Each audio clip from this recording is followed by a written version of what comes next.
Vurduğun her yerden gül biter sanma. Sen beni ilk defa yaralamadın. Ben sana kul köle olurdum ama sen bana bir günlük yar olamadın.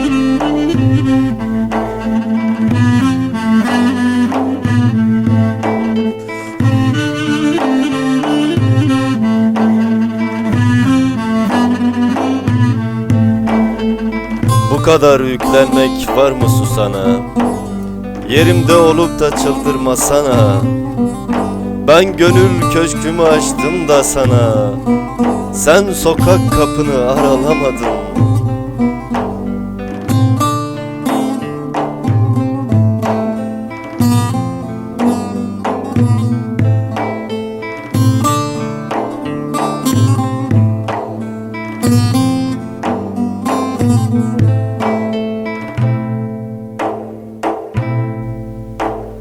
Hançerle, mavzerle yıkılmazdım da, süründüm aklımı senle bozdum da. Ben sana yüzlerce roman yazdım da, sen bana bir satır karalamadın.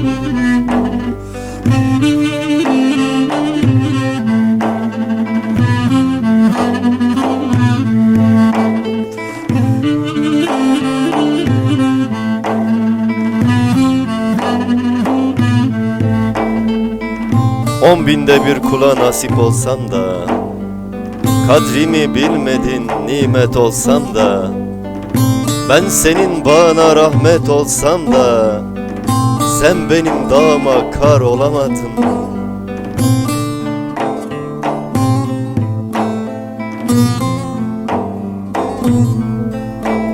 Kalplere şifalar sunan meyvaydım, her keyfe kedere derde devaydım. Ben senin bahtına gülen ayvaydım, sen bana ağlayanlar olamadın.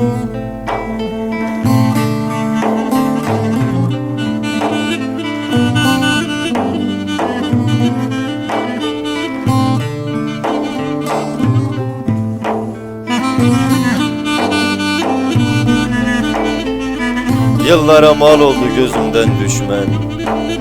Ey şimdi aynayla kavgalı düşman, her zaman mahcupsan, her zaman pişman. Sen kendi kendine yar olamadın, sen bana bir günlük yar olamadın. Olamadın.